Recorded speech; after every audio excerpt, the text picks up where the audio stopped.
सो topic को देख लिया आपने, electrostatic part 4, capacitance and winding graph generator. अब इसमें जो जो पॉइंट आपको पढ़ने हैं वो ये हैं।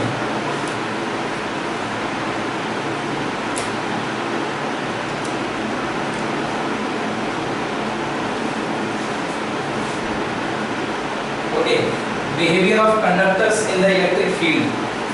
तो सबसे पहले हेडिंग डालिए, behaviour of conductors in the electric field.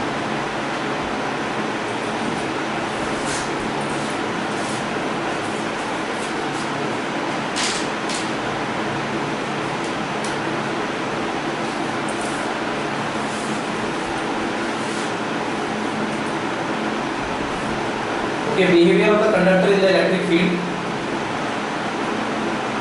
Yes. First point, net electric field intensity in the interior of a conductor is equals to 0. As we know, the total charge reside only on the outer surface. So the net electric field intensity in the interior of a conductor is 0. Okay, see here. ये सबसे पहले एक आपके पास conductor है और ये uniform electric field में हमने रख दिया।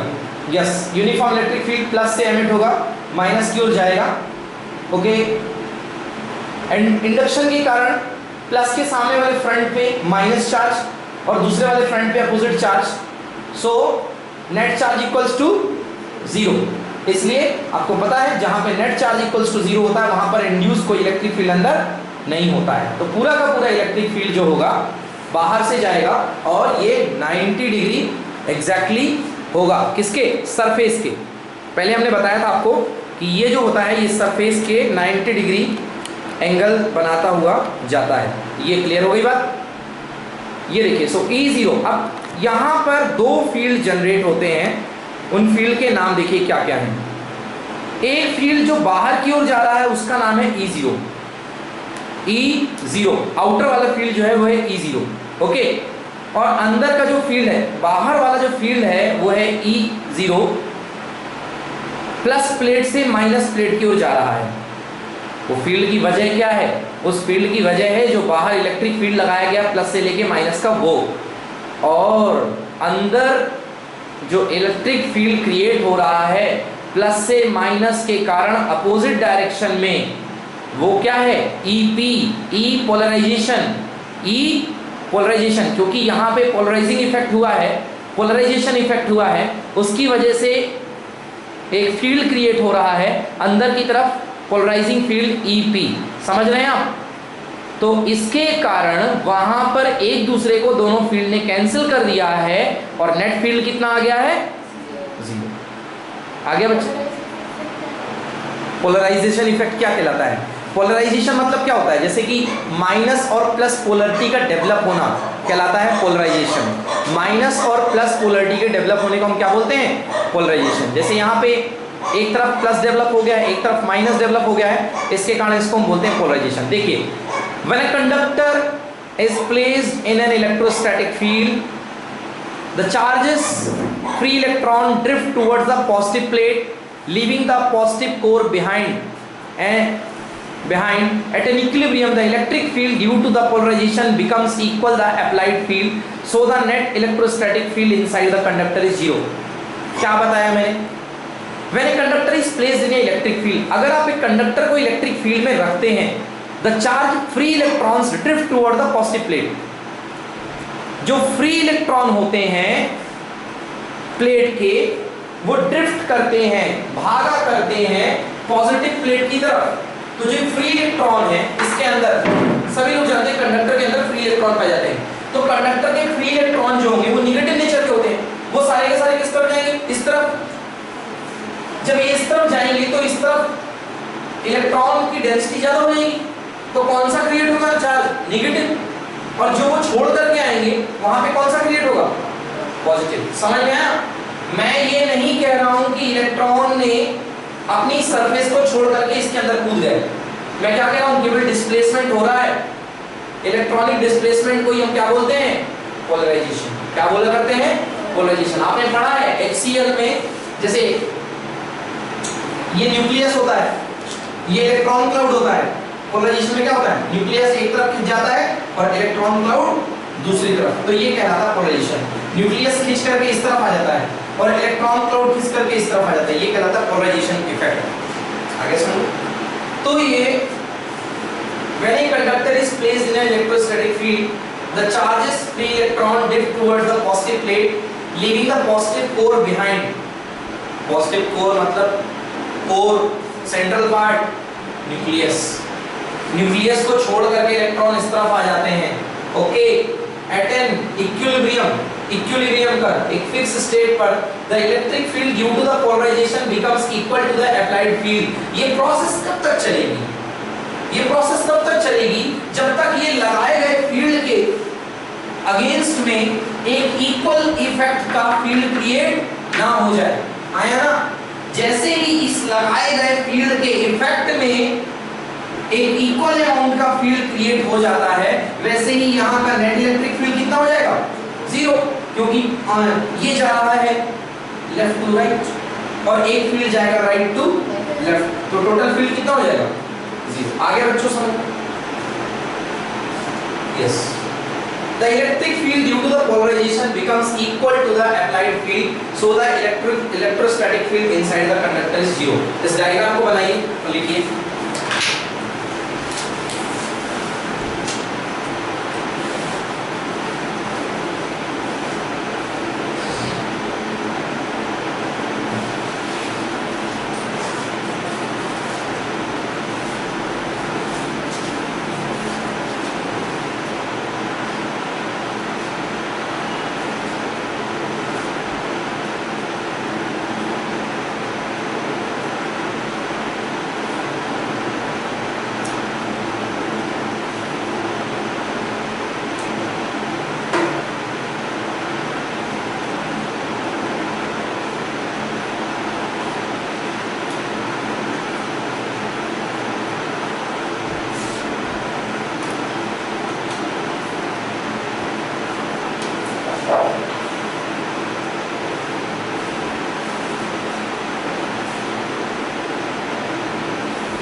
Okay, next, electric field just outside the charge conductor is perpendicular to the surface of the conductor। सब लोग जानते हैं electric field just outside the charge conductor is perpendicular to the surface of the conductor।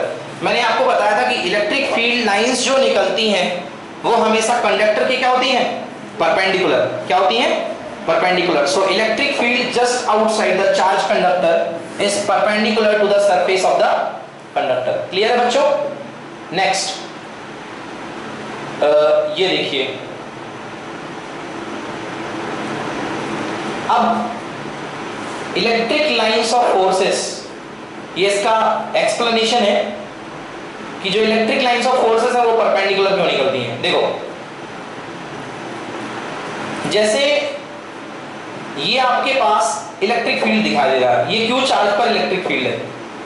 अगर वो ऐसे जाता, अगर वो ऐसे जाता तो वहां जो सरफेस आपको दिखाई दे रही है, ये जो सरफेस आपको दिखाई दे रही है, इस पर ये चार्ज बैठा हुआ है, इसका नॉर्मल देखिए, ये जा रहा है, ये नॉर्मल जा रहा है। तो अब यदि आप एक एंगल थीटा सपोज करो यहां पे, तो ये थीटा की तरफ बनेगा ई कॉस थीटा, ये वाला कंपोनेंट, ये बन गया ई कॉस थीटा। और थीटा के परपेंडिकुलर का जो कंपोनेंट बनेगा वो क्या बनेगा, ई साइन थीटा। चलो देखते हैं इनका एक्सप्लेनेशन क्या है। पहले तो स्टेटमेंट है कि electric field just outside the charge conductor is perpendicular to the surface of the conductor. जो इलेक्ट्रिक फील्ड होगा वो सरफेस ऑफ द कंडक्टर के परपेंडिकुलर होगा। हाँ, सपोज द इलेक्ट्रिक फील्ड, अब सुनो, लिखना बंद करो। Suppose the electric field acting at an angle other than 90 degree. अगर इलेक्ट्रिक फील्ड 90 डिग्री पर वर्क ना करके कहीं अदर वर्क करता, 90 डिग्री कहां है, 90 डिग्री ये देखिए जो कर्सर मूव कर रहा वो है, ये है 90 डिग्री। अब अगर 90 डिग्री पर वर्क ना करके अगर यहां पे एक्ट करता इलेक्ट्रिक फील्ड, तो जाहिर तौर पर इसके कितने कंपोनेंट होते, दो कंपोनेंट, एक बनता ई कॉस थीटा वाला और दूसरा वाला बनता E sine theta. then there will be a component E cos theta acting along the tangent at that point. तो एक कंपोनेंट हमारे पास बनता E cos theta, वो कैसे एक्ट करता, वो टेंजेंशियली एक्ट करता, टेंजेंट एक्ट करता at a point to the surface which will tend to accelerate charge on the surface leading the surface current. अगर ऐसा होता तो इस E cos theta की वजह से, इस E cos theta की वजह से इस चार्ज पर क्या लगता, फोर्स. क्यों लगता फोर्स, क्योंकि फॉर्मूला होता है भाई F equal to QE. E cos theta मतलब इलेक्ट्रिक फील्ड का थोड़ा सा हिस्सा, तो इस पे चार्ज लगता, जब फोर्स लगता तो ये फोर्स के वजह से ये जो इलेक्ट्रॉन है, जो चार्ज है, ये राउंड राउंड राउंड राउंड घूमने लगता. बोलो हाँ या ना बच्चों, घूमता ना. अगर इस पे फील्ड लगता इस तरफ तो ये क्या है, ये बाहर घूमने लगता. अभी आपके दिमाग में क्या चल रहा है, अभी जो हम जानते हैं वो क्या है, अभी हम जानते हैं कि केवल फील्ड लगता है बाहर की ओर. यस और नो. तो बाहर की ओर फील्ड लगेगा तो फोर्स कहां लगेगा, बाहर की ओर, जिससे कि वो उसको खींचे रखेगा. अब भाई सरफेस छोड़ करके तो जा नहीं सकता है, क्योंकि सरफेस तो उसका घर है, तो हाँ उसके सरफेस पे रहेगा. और ये हमको पता भी है कि टोटल चार्ज कहां पे एग्जिस्ट करता है, सरफेस पे. आया ना. तो लिखा है अगर ऐसा होता तो at the point the surface which tend to the accelerate the charge, जिसकी वजह से चार्ज यहाँ पे घूमने लगता, साथ में एक्सेलरेट होने लगता. एक्सेलरेट क्यों होने लगता, क्योंकि उस पे फोर्स लगता. But there is no surface current. और ऐसा होता तो वहां पे क्या होता, सरफेस करंट जनरेट होती. क्या मैंने सरफेस करंट नाम की कोई चीज पढ़ाई आपको, नहीं पढ़ाई. अगर ऐसा होता तो सरफेस करंट जनरेट हो जाती, मतलब इलेक्ट्रिक फील्ड के अंदर आप किसी भी चीज को रख देंगे तो उसमें अपने आप करंट दौड़ने लगती. ऐसा कभी होता है क्या, नहीं होता.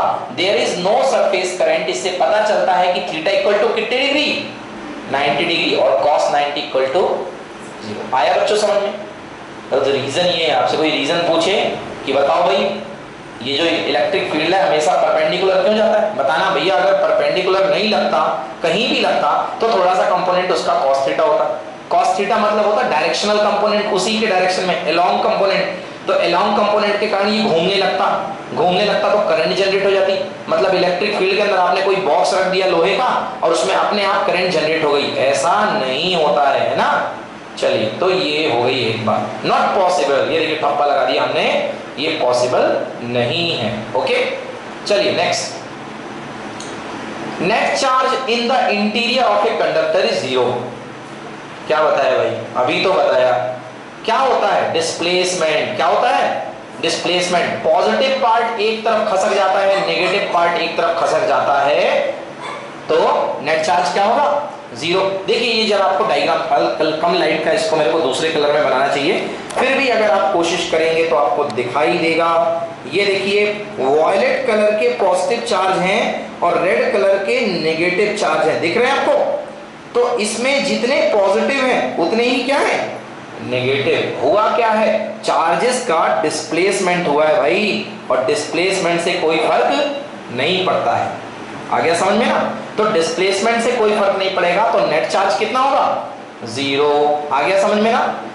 Charge always reside on the surface of a conductor. आ गया समझ में. चार्ज हमेशा सरफेस कंडक्टर पे, कंडक्टर के सरफेस पे लाई करते हैं. ठीक, ये तो सबको पता है. ये देखिए ये चार्ज का गुच्छा छोड़ा, फिर से देखेंगे, ये छोड़ा और ये इसने लपक लिया.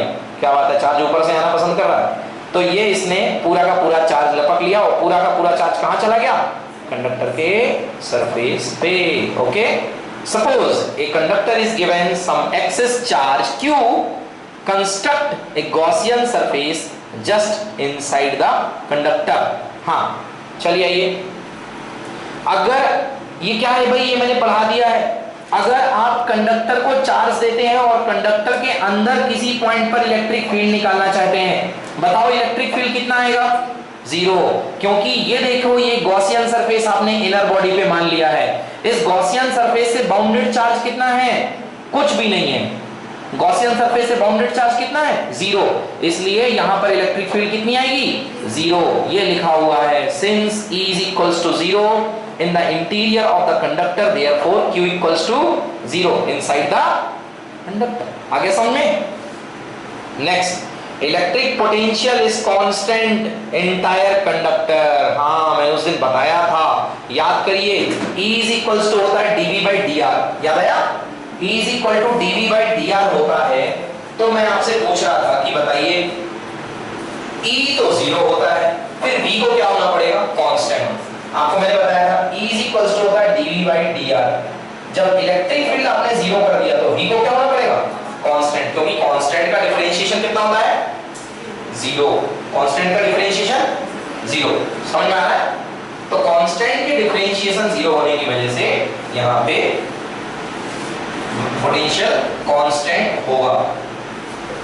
Okay, E equals to dV by dr, ये रिलेशन मैं पढ़ा चुका हूं, जिसकी वजह से V इक्वल्स टू कांस्टेंट हो गया। नेक्स्ट,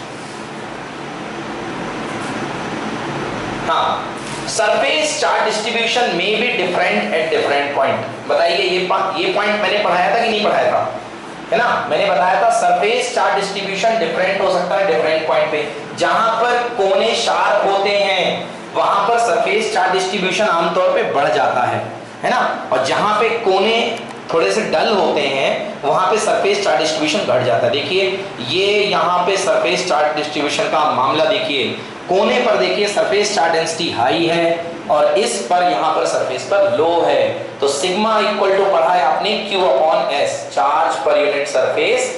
तो यहाँ पे सिग्मा मिनिमम है, किस तरफ? ये लेफ्ट साइड में आपको दिख रहा है सिग्मा मिनिमम है, और राइट साइड में सिग्मा मैक्सिमम है। ओके, तो sigma equal to Q upon X। Every conductor is an equipotential volume, 3 dimensional, rather than just equipotential surface. Yes, every conductor is an equipotential volume, 3 dimensional। हाँ, हम लोग भले ही पढ़ते हैं equipotential surface, मगर detailed study की जाए तो क्या ये इक्विपोटेंशियल दिखा आपको? नहीं, यहाँ पर ज्यादा, यहाँ पर कम। तो अगर आप वॉल्यूम के हिसाब से बात करेंगे तो डिस्ट्रीब्यूशन सेम होगा, तो वॉल्यूम वाइज क्या होगा? Equipotential volume rather than just an equipotential surface। समझ में आ गया बच्चों? कोई प्रॉब्लम? चलिए अब हम पढ़ते हैं इलेक्ट्रिकल कैपेसिटेंस। आइए बताते हैं इलेक्ट्रिकल कैपेसिटेंस क्या होता है। मैं वैसे पूछूंगा आपसे कैपेसिटी, आपकी कैपेसिटी क्या है? तो आप बोलोगे सर हम जितना खाना खा सकते हैं या उतना जितना पानी पी सकते हैं वो हमारी कैपेसिटी है। यस और नो? या मैं पढ़ाई के मामले में बोलूंगा आपकी कैपेसिटी कितनी है, तो मे बी आप में से कोई कहेगा सर आधे घंटे मैक्सिमम, सर हम आधे घंटे पढ़ सकते हैं। जो आपकी नॉलेज गेन करने की कैपेसिटी कहलाती है। आपके अंदर कितना स्टोरेज है, कितना वॉल्यूम है। भाई वॉल्यूम में ही तो आप चीजों को रख पाओगे ना, क्या रखना है वो आपका मैटर है। तो किसी चीज के अंदर कितना वॉल्यूम है वो बताती है उसकी कैपेसिटी। अगर वाटर टैंक बड़ा है तो उसकी कैपेसिटी ज्यादा होगी, वाटर टैंक अगर छोटा है तो कैपेसिटी कम होगी। अब हम बात कर रहे हैं इलेक्ट्रिकल कैपेसिटी की, मतलब कैपेसिटी किसकी? इलेक्ट्रिसिटी सिस्टम की, कंडक्टर की कैपेसिटी। ओके, तो कंडक्टर की कैपेसिटी क्या है? कंडक्टर क्या खाता है बच्चों, कोई बताएगा? चार्ज। क्या खाता है? Charge. The ability to store charge by a conductor is called its capacity. किसी कंडक्टर की चार्ज स्टोर करने की कैपेसिटी को क्या बोलते हैं हम? उसकी कैपेसिटी, ठीक ना?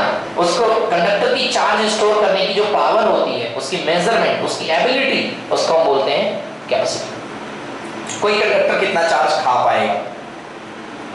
कुछ कंडक्टर कम चार्ज खा पाते हैं, कुछ कंडक्टर ज्यादा चार्ज खा पाते हैं। ठीक उसी तरीके से जैसे एक गिलास होता है छोटा सा, उसमें कम पानी आएगा, एक बड़ा सा टैंक ले लो उसमें ज्यादा पानी आएगा, ठीक है ना? ऐसे अलग अलग कंडक्टर के अलग अलग नेचर हुआ करते हैं, उनको हम उनकी कैपेसिटी बोलते हैं। ओके, और उनकी कैपेसिटी के हिसाब से उनको यूज किया जाता है। कैपेसिटी पुराना नाम है, इलेक्ट्रिकल कैपेसिटेंस नया नाम है। So the measure of ability of a conductor to store charge is known as capacitance और कैपेसिटी। अच्छा एक चीज तो पहले मैं आपको बता दूं, घुमा करके ले जाऊंगा तो आपको ज्यादा अच्छा समझ में आएगा और बनेगा भी।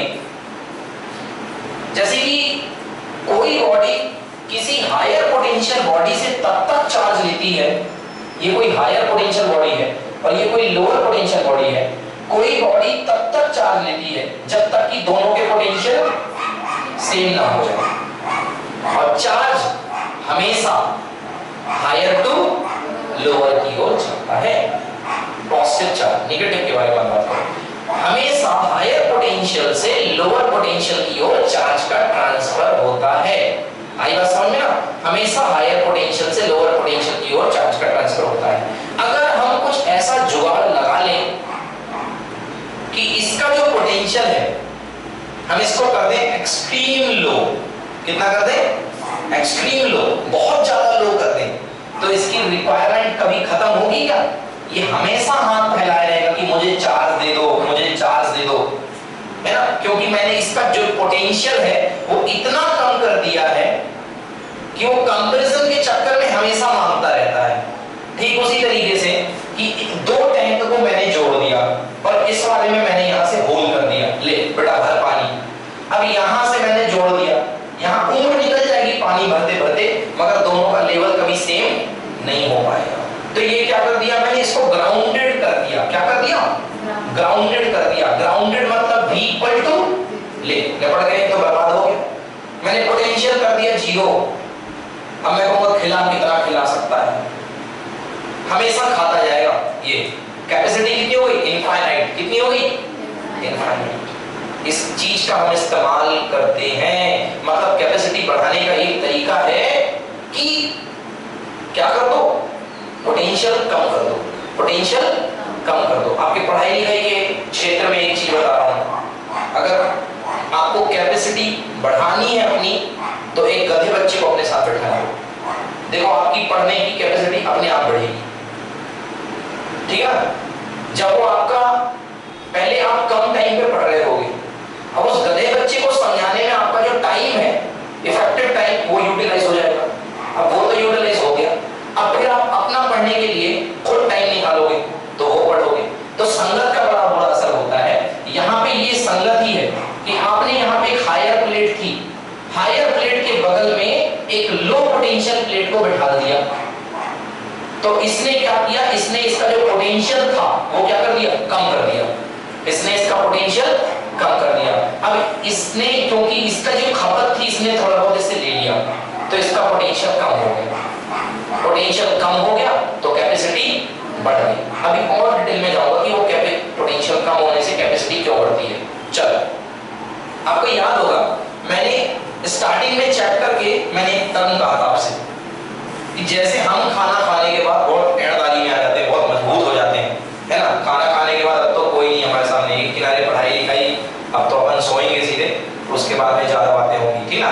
तो ऐसे ही चार्ज की वजनदारी बढ़ती है। नहीं, कंडक्टर की जो पोटेंशियल बढ़ाने से कंडक्टर का वजनदारी बढ़ती है, किसको? चार्ज खिलाने से। मतलब V is proportional to Q. The वजनदारी of the conductor, the potential of the conductor is directly proportional to charge. किसी कंडक्टर को जितना ज्यादा चार्ज करोगे वो उतना ज्यादा इफेक्टिव होता जाएगा, पोटेंशियल उतना ज्यादा बढ़ेगा, उसका जो इम्पैक्ट है एनर्जी का वो उतना जबरदस्त होगा। होगा कि नहीं होगा? जैसे किसी बच्चे को जितना मोटिवेट करोगे वो उतना ज्यादा इंकरेज हो जाएगा, फिर हो सकता है वो बहुत अच्छा कर जाए, है ना? अगर नेगेटिव पोटेंशियल करोगे, डिस्करेज करोगे, छत से कूद के जान दे देगा। भले था एवरेज स्टूडेंट, अच्छा पढ़ने निकले वाला था, मगर उसको 20 के 20 लोग आ गए एक दिन बोलने लगे तू तो इस साल फेल हो जाएगा, तेरे अंदर कोई लक्षण समझ में नहीं आ रहा है पास होने में, तो उसे लगेगा हाँ ये 20 लोग बोल रहे हैं तो एक मैं हुआ गधा है इनके सामने, है ना? तो इसलिए तो पॉजिटिव पोटेंशियल भी होता है, नेगेटिव पोटेंशियल भी होता है, ठीक ना? तो आप चाहो तो जिस डायरेक्शन में आपको पोटेंशियल रेज करना हो पढ़ा लो, ठीक ना? तो उत्साहित, हतोत्साहित, वही है कंडीशन, यही चलता लाइफ में। तो V proportional to Q, V is equals to, V is proportional to Q। जब हम प्रोपोर्शनलिटी कांस्टेंट ब्रेक करते हैं, प्रोपोर्शनलिटी को तोड़ते हैं, तो हमारे पास क्या आता है?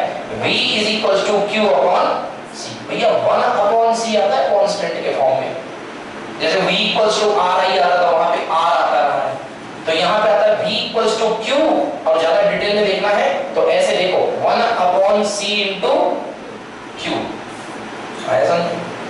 तो यहाँ पे जो C आ रहा है V equals to Q upon C, वो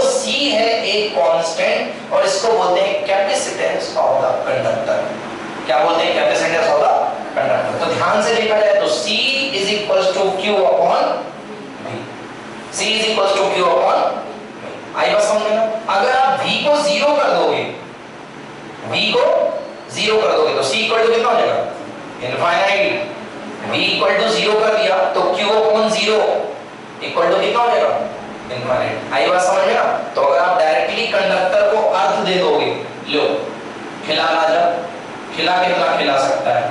खिला खिला के तो बूढ़ा हो जाएगा, बर्बाद हो जाएगा, मगर मेरी भूख नहीं मिटेगी, है ना? क्योंकि यहाँ मैंने क्या कर दिया? V इक्वल टू जीरो कर तो हो जाए बर्बाद। इनफिनिटी कैपेसिटी है मेरी, गणेश भगवान से भी बड़ा पेट है मेरा, ठीक ना? C इक्वल टू इनफिनिटी, क्योंकि V इक्वल टू क्या कर दिया?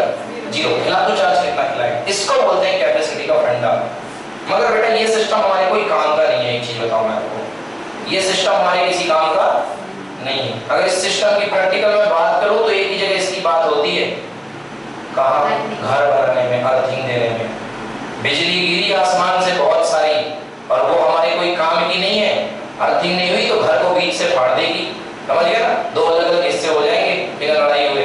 तो इसलिए क्या करते हैं, घर में ऊपर लगा देते हैं एक क्यूब टाइप का, कोन टाइप का, और नीचे दे देते हैं अर्थ। कॉपर की प्लेट लगती है, नमक वमक डाल करके दुनिया भर के काम होते हैं, घर का अर्थिंग बनता है। आपके घर में देखना बीच में से कहीं से निकला होगा अर्थिंग का वायर, ठीक ना? तो इसलिए वो पोटेंशियल जीरो दे देते हैं कि पूरा चार्ज आया घर पे और वो अर्थिंग से कनेक्ट होकर कहाँ चला गया? जमीन पे, ठीक है ना? क्योंकि उस इलेक्ट्रिसिटी का हम कोई यूज नहीं कर सकते हैं। ये हो गया। चलो तो एक बार फिर से दोहराता हूं, V is proportional to Q, V equals to Q upon C और C equals to Q upon V। आगे समझ में ना? दिस इज कॉल्ड कैपेसिटी और capacitance of the conductor. Clear है?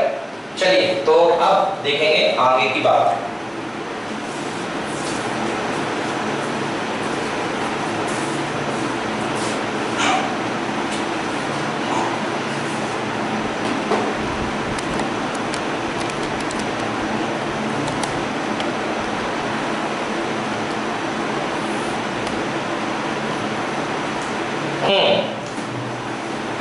The measure of the ability of conductor to store charges is known as the capacitance or capacity। yes देखिए, Q is proportional to V, so Q equal to CV। मैंने क्या बताया था? मैंने बताया था V is proportional to Q। तो अगर आप उसको उल्टे तरीके से लिखोगे तो क्या लिखोगे? Q is proportional to V। तो ध्यान से देखो, Q equal to CV आएगा, आया ना? Q equal to CV। और फाइनली अपन वहीं पे आगे घूम फिर के कि C equal to Q upon V। आगे समझे बच्चों? अब चलिए बात करते हैं कि आखिर ये कैपेसिटी होती क्या है। कैपेसिटी होती क्या है? तो कैपेसिटी में अगर आप V को कर देंगे 1 वोल्ट, V को कर देंगे कितना? 1 वोल्ट, तो C इक्वल टू कितना हो जाएगा? Q। अगर V को आपने 1 वोल्ट कर दिया तो C इक्वल टू Q हो गया। क्या बनी डेफिनेशन? किसी कंडक्टर का वोल्टेज 1 वोल्ट से बढ़ाने के लिए या चेंज करने के लिए जो चार्ज हमें खिलाना पड़ता है उस कंडक्टर को, उसको हम क्या बोलते हैं? उसकी कैपेसिटी। अच्छे से आया समझ में?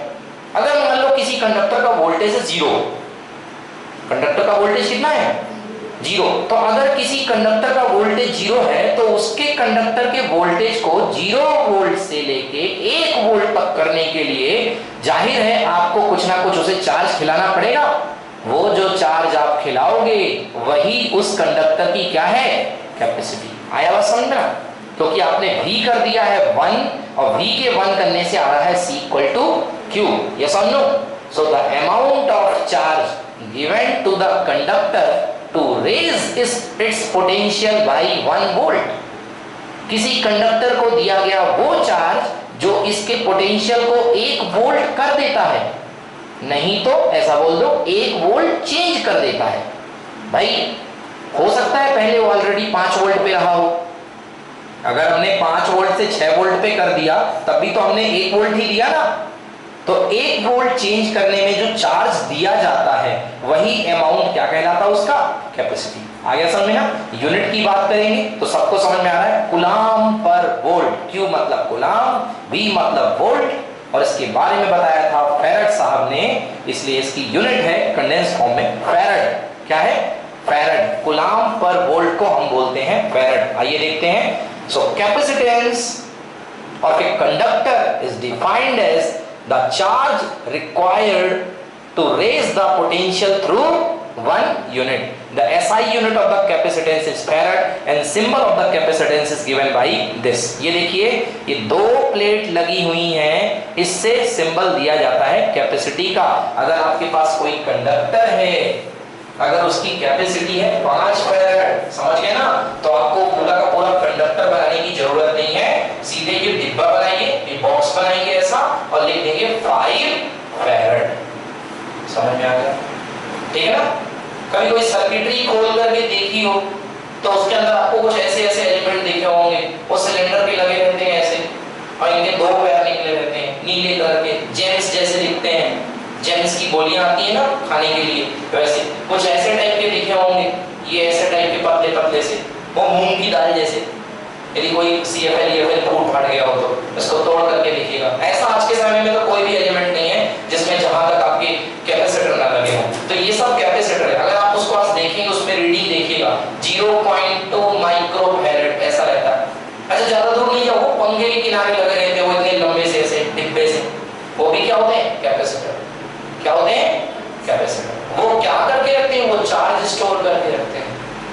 पंखे को स्टार्ट करने के लिए बूस्ट देना पड़ता है, स्टार्टिंग के लिए धक्का मारना पड़ता है, इसलिए वो कैपेसिटर लगते हैं। वो घर में मोटर रखी होगी 1 हॉर्स पावर 2 हॉर्स पावर की, तो उसके बगल में ऐसा लगा रहता है, उसके ऊपर टेप लगा रहता है कि वो छोटे ना उससे, है ना, वो है कैपेसिटर। कंडेंसर बोलते हैं बाजार में उसको। बेटा जा कंडेंसर ले आ, कभी खराब हो जाएगा पंखा, स्पीड कम हो जाए मतलब कंडेंसर खराब हो गया, समझ गया? उसकी स्पीड हो गई है, ठीक है। मैंने एक बार लगा दिया था 2 कंडेंसर सीरीज में, पंखा इतनी तेज भागा कि जगह छोड़ के भाग गया, ठीक है ना, बहुत तेज चल गया पंखा।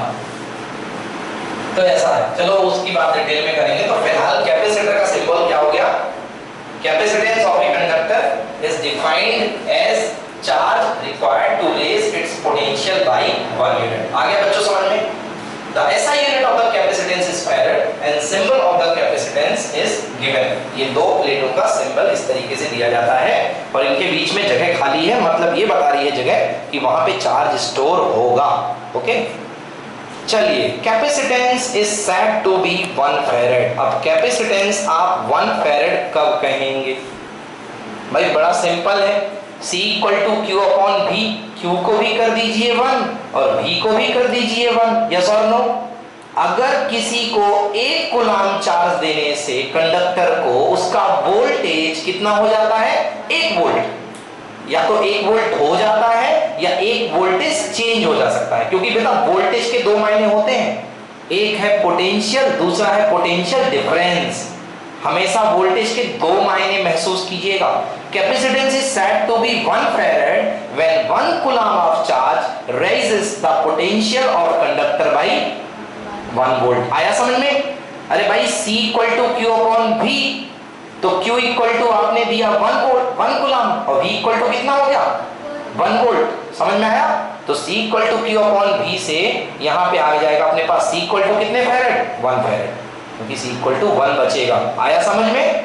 Next, since 1 coulomb is the big amount of charge, the capacitance will be usually in the range of millifarad, microfarad, nanofarad, picofarad, क्योंकि 1 कूलम चार्ज आपको पता है बहुत बड़ा अमाउंट है, याद है ना उस दिन 625 into 10 की power 18 electron, millions of millions electron. इसलिए इतने बड़े ज्यादातर ट्रांजैक्शन नहीं होते हैं कैपेसिटी के मामले में, तो छोटे छोटे चार्जेस के लिए जो रीडिंग आती है वो भी छोटी छोटी आएगी, बोलो है ना?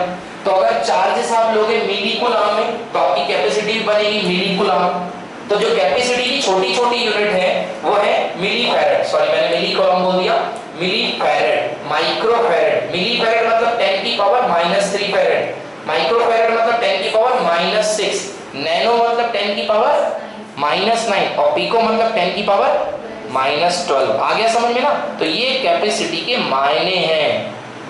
चलिए अब पढ़ते हैं capacitance of an isolated spherical conductor. Sir ने दे दिया है एक आइसोलेटेड स्फेरिकल कंडक्टर। कंडक्टर है मतलब पूरा का पूरा चार्ज कहां पे रहेगा? बाहर। आउटर सेल पे रहेगा पूरा का पूरा चार्ज, और जब कंडक्टर है तो कुछ ना कुछ इसकी रेडियस भी होगी। मान ली रेडियस है r। फॉर्मूले की बात करें तो C इक्वल टू आएगा Q अपॉन V। आएगा कि नहीं आएगा?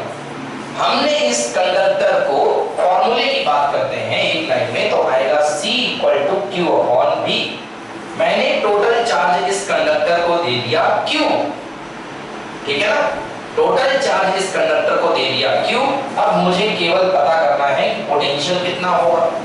आज ही तो बताया था कि अगर पूरा का पूरा चार्ज Q बाहर की ओर हो जाता है तो अंदर का इलेक्ट्रिक फील्ड कितना होता है? बहुत अच्छे बच्चों। और अंदर का पोटेंशियल कितना होता है? कांस्टेंट। बिल्कुल सही बताया आपने। और V इक्वल टू कांस्टेंट होता है, बाहर से लेके अंदर तक पोटेंशियल कांस्टेंट होता है, हाँ या ना? और वो पोटेंशियल होता है 1/4 pi epsilon naught into Q upon R। Yes और नो? तो फार्मूला आएगा V की जगह 1/4 pi epsilon naught into Q upon R। Q से Q 4 पाई एप्सिलॉन नॉट पूरा का पूरा कहां? ऊपर। तो capacity equal to 4 pi epsilon naught R। ये तो रहा कांस्टेंट, मतलब सीधी C किस पर डिपेंड करेगा? R पे। जितना ज्यादा बड़ा गोला उतनी ज्यादा चार्ज खाने की क्षमता, जैसे होता है। तो जितना बड़ा कंडक्टर आएगा उतनी ज्यादा उसकी चार्ज खाने की कैपेसिटी बनेगी। समझ गए ना? C proportional to R। तो जितना कंडक्टर बड़ा रहेगा, इसलिए हमेशा जितने भी मैंने अभी तक आपको न्यूमेरिकल कराए हैं सब मैंने आइडेंटिकल लिए हैं, है ना? सब मैंने आइडेंटिकल लिए हैं। जैसे आपने कह दिया ये दो कंडक्टर है, एक बड़ा और छोटा, दोनों को जोड़ दिया। आपसे मैं पूछूंगा चार्ज दोनों पे कितना आएगा? अभी तुरंत आपका मन कहता सर सेम। नहीं बेटा, पोटेंशियल सेम होता है, चार्ज सेम होना जरूरी नहीं है। चार्ज सेम केवल तब होगा जब दोनों की कैपेसिटी भी सेम होगी। सेम साइज के होंगे, यस और नो? जैसे दो बीकर में भरा हुआ पानी तब सेम होगा जब दोनों बीकर का जो लीटर मैनेजमेंट है वो सेम है, यस और नो? ठीक है ना? मगर दोनों बीकर के पोटेंशियल लेवल अलग अलग हो सकते हैं। समझ में आया ना? तो आप लोग पोटेंशियल को और चार्ज को इकट्ठा कर देते हैं, ये मत कीजिएगा, है ना? आपके ये दोनों के पोटेंशियल V1 और V2 इक्वल हो जाएंगे, ये भी V। समझ गया ना? मगर हो सकता है इसके अंदर कम चार्ज में ज्यादा उतना पोटेंशियल आ जाए और इसके पास ज्यादा चार्ज में उतना पोटेंशियल आए। समझ में आ गया ना? ज्यादा चार्ज में उतना ही पोटेंशियल, कम चार्ज में उतना ही पोटेंशियल। ऐसे याद रख लेना। देखो शेर जो होता है वो अपने दांतों से खतरनाक होता है, मगर जो सांप होता है वो अपने जहर की वजह से खतरनाक होता है। पोटेंशियल दोनों इंसान की जान ले सकते हैं, दोनों का पोटेंशियल सेम है, साइज पे मत जाओ, ठीक ना? दोनों का पोटेंशियल सेम है। ऐसे आप याद रख लेना कि बॉडी का अलग अलग चेंज होता है। चलो ये हो गई एक बात। इसको सभी से फॉर्मूले के फॉर्म में देखेंगे। तो V इक्वल टू कांस्टेंट है,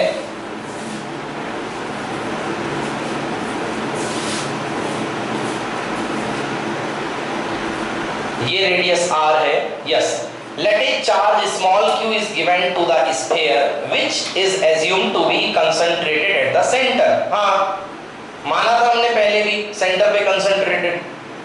क्यों माना था? क्योंकि इलेक्ट्रिक फील्ड आ रहा था 1/4 pi epsilon naught into q upon r square, जिससे लग रहा था कि उसकी जो सिमेट्री है वो स्फेरिकल और सेंटर पर है। तो मतलब कुल मिला के V की बात बताना चाहते हो ना? हाँ भाई, हमें V पता है कि V होगा 1/4 pi epsilon naught into q upon r, और C होता है q अपॉन v। इस तरीके से C equal to 4 pi epsilon naught r। आ गया समझ में? कोई दिक्कत? हाँ। Capacity of spherical conductor is directly proportional to radius. आ गया समझ में? दूसरी बात, the above equation is true only for the conducting sphere, hollow और सॉलिड। चाहे हॉलो हो या सॉलिड हो, चार्ज हमेशा कहाँ रहेगा? आउटर सरफेस पे, इसलिए उससे कोई फर्क नहीं पड़ता है। Next third, the sphere is in medium. तो बताया तो था मैंने, C equal to 4 pi epsilon naught epsilon r। याद आया कूलम्ब्स लॉ? अगर मीडियम रख देते तो epsilon naught into epsilon r। एक तरीके से एप्सिलॉन r को क्या बोलते रहे? K। याद आया? Capital K। तो 4 pi epsilon naught into capital K। तो एक तरीके से देखिए C प्रोपोर्शनल है किसके, K के, एप्सिलॉन R के, मतलब जितना ज्यादा वहां पे रिलेटिव परमिटिविटी बढ़ेगी उतना ज्यादा कैपेसिटी बढ़ेगी। आई बात समझ में ना। अर्थ की कैपेसिटी कितनी है 711 माइक्रोफैरेड। कहां से आई, 4 पाई एप्सिलॉन नॉट की वैल्यू रख दीजिए। अर्थ की रेडियस कितनी है 6400 किलोमीटर, पिछले साल पढ़ी थी ना 6400 किलोमीटर। तो उसको सॉल्व करेंगे तो आपके पास आएगा 711 माइक्रोफैरेड। आ गया। तो ये हो गई कैपेसिटी अर्थ की। एक बात, चलिए ये सब चीजें पता चल गई हैं। एक बात मुझे और बतानी है आपको, सीजीएस सिस्टम में मैंने आपको पढ़ाया था 1/4 पाई एप्सिलॉन नॉट की वैल्यू कितनी होती थी 1। भूल गए आप लोग सीजीएस सिस्टम।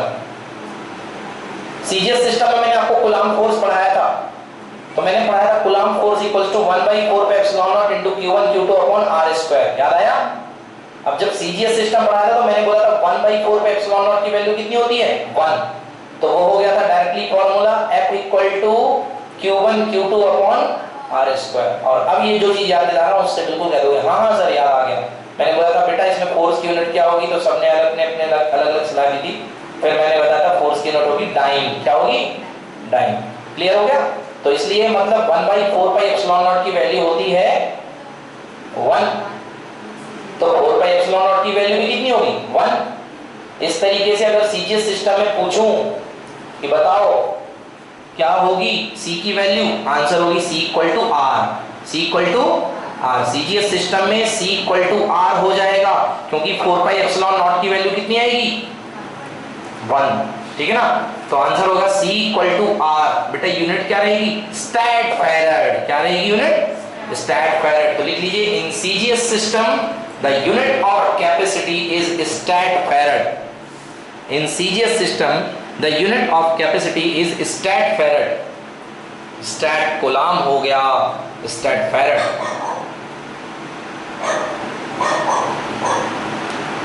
ठीक है बच्चों, क्लियर है। चलिए नेक्स्ट अब पढ़ते हैं प्रिंसिपल ऑफ कैपेसिटेंस। ये देखिए जो मैंने आपको अभी बात बताई उसी को हम डिटेल में पढ़ने जा रहे हैं। प्रिंसिपल ऑफ कैपेसिटेंस से yes, plate A is positively charged। plate A is positively charged and B is neutral। step 1, if plate A is positively charged and B is neutral। देखते जाइएगा इस सिस्टम को। ये आपके सामने मैंने एक सिस्टम बनाया है जिसमें प्लेट A पॉजिटिवली चार्ज है और B प्लेट बिल्कुल न्यूट्रल दिखाई दे रही है। क्या होगा इंडक्शन।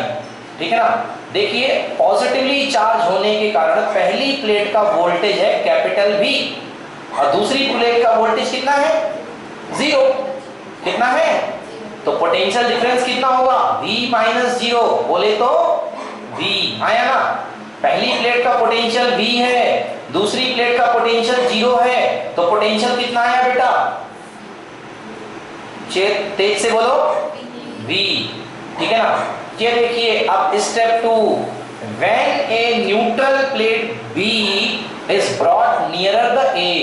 अगर एक न्यूट्रल प्लेट B को A के नियर लाया जाए तो क्या होता है charges are induced on B such that the side nearer A is negative and other side is positive. तो जैसे ही आप प्लेट को पास में लाते हो होगा इंडक्शन और प्लेट A तो पॉजिटिव रहेगी, ये B अभी ये बहुत दूर थी बच्चों, बहुत दूर थी पहले कंडीशन में। अब जैसे आपने एक लिमिटेड डिस्टेंस में लाया उस प्लेट को, ये देखो लेकर के आए आपने इस प्लेट को पास में। ठीक ना। जैसे ही आप इस प्लेट को पास में लेकर के आते हैं तो क्या होता है यहाँ पे इंडक्शन होता है। फिर से देखिएगा ये प्लेट पास में लेकर के आए B को, यहाँ पे इंडक्शन होता है और जो A के सामने वाली प्लेट है वो क्या हो गई नेगेटिवली चार्ज और वो जो अपोजिट वाली प्लेट है वो क्या हो गई पॉजिटिवली चार्ज। बेटा ये जो B प्लेट में नेगेटिव और पॉजिटिव आए हैं ये कोई इनको दिया नहीं है, ये उसी के इलेक्ट्रॉन हैं जो पोलराइज हो गए हैं। आपको मैंने थोड़ी देर पहले बताया था है ना, उनके न्यूक्लियस चला जाएगा एक तरफ और इलेक्ट्रॉन क्लाउड आ जाएगा एक तरफ। आया समझ में? ये हो गई एक प्रोसेस। अभी भी पोटेंशियल कितना है V, क्योंकि दूसरी वाली प्लेट का पोटेंशियल 0 है। ध्यान से देख लो, जितना पॉजिटिव उतना नेगेटिव। आया समझ में? अब तीसरी चीज स्टेप 2 में, the potential of the system A and B in step 1 and B remain same because the potential due to positive and negative charge on B is cancel out। ठीक है ना? चलिए, जो B पर जो पोटेंशियल है positive negative charge का वो कैंसिल हो जाएगा, इसलिए पोटेंशियल V बना रहेगा। Step 3, when the farther side of B is earth, farther side of B is earth, अगर B की बाहर वाली साइड को क्या कर दिया जाए, अर्थिंग कर दिया जाए, तो बेटा पूरा का पूरा पॉजिटिव चार्ज कहां पे चला जाएगा, ग्राउंड में, अर्थिंग में चला जाएगा। अगर B की साइड को आप अर्थिंग कर दोगे तो पूरा का पूरा चार्ज चला जाएगा ग्राउंड में और केवल कौन सा चार्ज बचेगा, नेगेटिव। और वो नेगेटिव पॉजिटिव को क्या कर देगा, कैंसिल। कौन से वाले पॉजिटिव को, A के पॉजिटिव को। आया ना?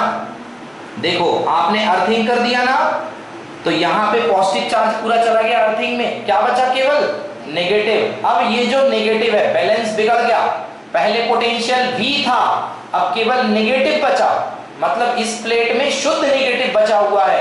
वो A प्लेट के पोटेंशियल को कम करेगा कि ज्यादा करेगा, बोलो? नहीं आया समझ में? या अब इसमें क्या प्रॉब्लम है, देखिए ये A प्लेट है, ये B प्लेट है। बेटा B प्लेट को आप यहाँ पर लेके आए थे, इस पे प्लस हो गया था, इस पे माइनस हो गया था। अब आपने इसका पॉजिटिव पूरा का पूरा कहाँ भेज दिया, ग्राउंड में। अब ये ग्राउंड में जब भेज दिया तो इसके ऊपर क्या बचा है, नेगेटिव। ये नेगेटिव पूरा पहलवान हो चुका है इस प्लेट में ना, अब ये नेगेटिव इसके प्लस इफेक्ट को क्या कर देगा, खत्म। क्योंकि बेटा पहले ये माइनस किसकी वजह से न्यूट्रल हो रहा था, इस प्लस की वजह से, मगर अब ये नेगेटिव क्या है, इंडिपेंडेंट है। वो जो उनके न्यूक्लियस थे वो पूरे के पूरे कहाँ चले गए, अर्थिंग में, खत्म हो गए, वो समाप्त हो गए। केवल क्या बचा है, बोलो? कॉन्फिडेंटली आ रहा समझ में ना? तो ये नेगेटिव इस प्लस को क्या कर देगा, लेफ्ट कर देगा। तो लेफ्ट कर दिया तो इसका पोटेंशियल डिक्रीज हो गया कि इंक्रीज हो गया? इसके ऊपर जितने प्लस थे क्या अब उतने प्लस बचेंगे, इफेक्टिवली बचेंगे क्या, नहीं बचेंगे ना, इसलिए पोटेंशियल क्या हो गया, डिक्रीज। और पोटेंशियल डिक्रीज तो कैपेसिटी इंक्रीज। तो यही मैं बोल रहा था, एक बगल में गलत संगत वाले को ले आओ, गधे को बिठा दो, समझ गया ना? ये अपने आप इसका नॉलेज खा लेगा और उसका नॉलेज कम होगा तो उसको बढ़ाने के लिए और पढ़ना पड़ेगा। समझ में आया ना? अब ये क्या बोलेगा, सोर्स से बोलेगा, सोर्स और चार्ज दे, सोर्स जो लगा हुआ है और चार्ज देगा। और ये प्रक्रिया अनावरत अनंत काल तक चलती जाएगी कि वो चार्ज जाता जाएगा और इसकी कैपेसिटी बढ़ती जाएगी। आई बात समझ में बेटा? तो ये प्रोसेस होती है, इस सिस्टम को बोलते हैं कैपेसिटेंस। ठीक ना? इस डिवाइस को, इस जुगाड़ को हम बोलते हैं कैपेसिटी। ओके, देखिए क्या हो गया, जाना है क्या, ऐसे परेशान हो रहे हो? चलो इसको कंप्लीट कर लेते हैं, फिर इसके बाद देखेंगे। तो now the net potential of the system decreases due to the sum of positive potential on A and negative potential on B. Total potential इसका डिक्रीज कर जाएगा, है ना? हाँ, देखते हैं आगे। To increase the potential to the same value as was in the step 2, an additional amount of charge can be given to plate A। अगर हम चाहते हैं कि फिर से पोटेंशियल जितना कम हुआ है उसकी भरपाई हो जाए, उसके लिए हमें प्लेट A को क्या देना पड़ेगा, चार्ज देना पड़ेगा, अतिरिक्त चार्ज देना पड़ेगा। मान लो पोटेंशियल था 5 वोल्ट, अब कम हो गया, 4 वोल्ट हो गया, क्योंकि ये बी वाले ने 1 वोल्ट का घपला कर दिया, तो हमको फिर से 5 वोल्ट देने के लिए क्या करना पड़ेगा, उसको चार्ज खिलाना पड़ेगा। इससे क्या हुआ, मतलब कैपेसिटी बढ़ गई कि घट गई, बोलो? कैपेसिटी बढ़ गई कि घट गई? बढ़ गई ना। जैसे हमारे देश का, हमारी कंट्री का पैसा बाहर जाता जा रहा है, अब बाहर जाता जा रहा है करप्शन के तौर पे, मगर हमारे देश में तो कमी होती जा रही ना, तो हमारे देश में जगह और बनती जा रही है, तो इसका मतलब हमारे देश की पैसा लेने की कैपेसिटी बढ़ जाएगी। आगे समझ में ना? हाँ, तो this system is so formed is called capacitor. कल पढ़ाएंगे हम आपको capacitance of the parallel plate capacitor. ठीक है बच्चों, चलिए।